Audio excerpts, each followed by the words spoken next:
Olá pessoal, tudo bem?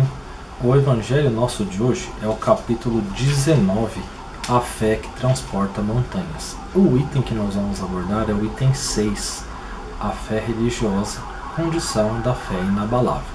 Bom, para abrirmos essa reflexão do dia de hoje, nós vamos fazer uma seguinte pergunta: será que nós temos fé? Ou melhor, será que nós sabemos o que é ter fé?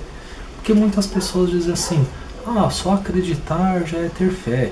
Não, crer é uma coisa, ter fé é outra. Ter fé vem de fidelidade. Eu vou pegar um ganchinho num cara aqui muito gente boa, que é o Pão Nosso, que é o capítulo 9, que se chama Homens de Fé.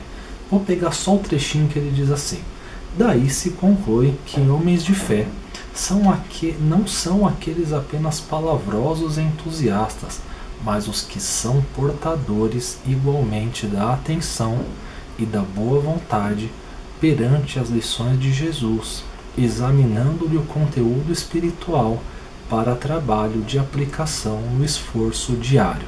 Bom, o Emmanuel está ressignificando a fé.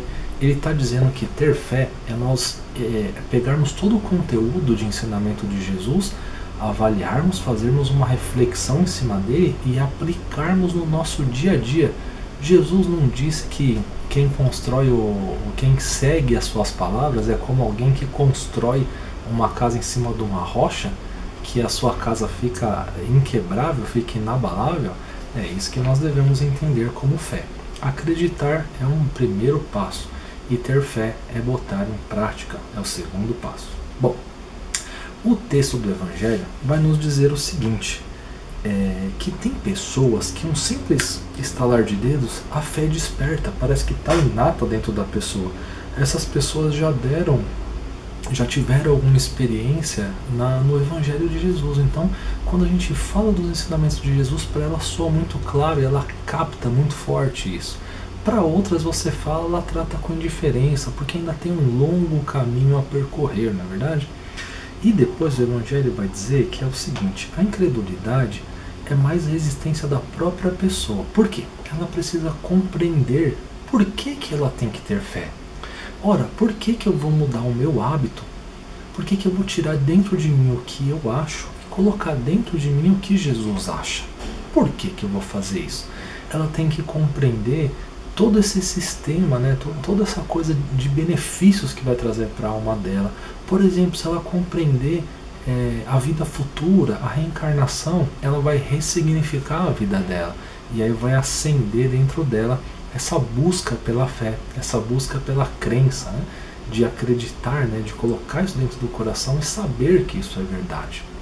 Vamos fazer aqui uma breve historinha. Vamos supor que nós desencarnamos hoje e nós não acreditávamos em nada disso. A gente chega no plano espiritual e alguém explica pra gente assim: olha, tá vendo, você já reencarnou várias vezes, aconteceu isso ou aquilo com você e tal. Então você olha para trás e fala assim: nossa, mas eu errei bastante coisa lá atrás, será que eu vou poder refazer isso? E alguém no plano espiritual vai falar assim para você: sim, claro, você vai poder reencarnar de novo. E aí você vai poder refazer todos esses erros que ficaram para trás. Quando você reencarna e começa a recobrar assim, algumas coisas da sua tarefa, quando alguém fala para você assim, reencarnação, você fala: opa, reencarnação faz sentido, Então você percorreu, você vivenciou aquilo, Quando nós pegamos os ensinamentos de Jesus e vamos colocar em prática, por exemplo, o perdão. Quando nós experimentamos arrumar a briga com alguém assim, a gente não perdoa, o que acontece com a gente? Nós passamos mal, o estômago embrulha, fica carregando a pessoa na cabeça há tanto tempo, E aí quando nós lemos lá um trecho onde Jesus pede para perdoar até os inimigos, e aí nós vamos lá e temos a experiência do perdão. Alguém faz alguma coisa conosco, nós vamos lá e a gente perdoa. Diz assim: deixa pra lá, não foi nada, passou. Libertamos a pessoa do nosso pensamento, Paramos de ter aquelas sensações físicas ruins. Então a gente começa a perceber que seguir as orientações de Jesus nos traz muito mais benefícios do que seguir o nosso próprio eu. Porque o próprio Evangelho vai dizer aqui que precisa de muita abnegação, e as pessoas se veem defrontadas com elas mesmas, tendo que mudar a postura na vida, tendo que mudar de opinião, e não querem fazer isso.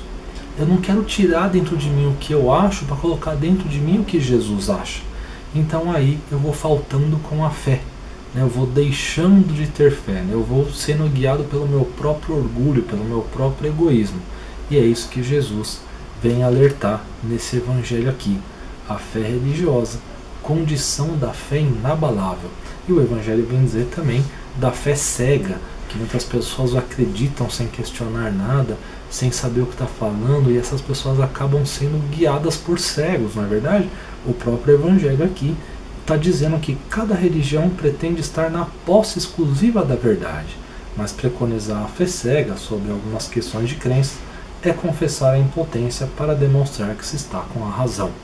O que ele está dizendo é que cada religião vai criar ali uma porção de coisas, né, para dizer assim, olha, nós estamos com a verdade. E a verdade Deus espalhou para todas. Antes de ter os textos, Deus mostrava lições do evangelho para as pessoas através da natureza. Quando ninguém sabia ler, as pessoas cresciam através da natureza, então era espalhado para todos. Na verdade, não está nunca assim na mão de uma só pessoa, né? E Jesus já veio dizer, eu sou o caminho, a verdade e a vida. Então todos nós que seguimos os conselhos, os exemplos de Jesus, que é o nosso irmão mais velho, nós estaremos dentro desta fé que nós tanto buscamos. Espero ter colocado alguma coisa para que nós possamos refletir nesse dia, né? Que Deus abençoe a todos nós e muita paz a todos.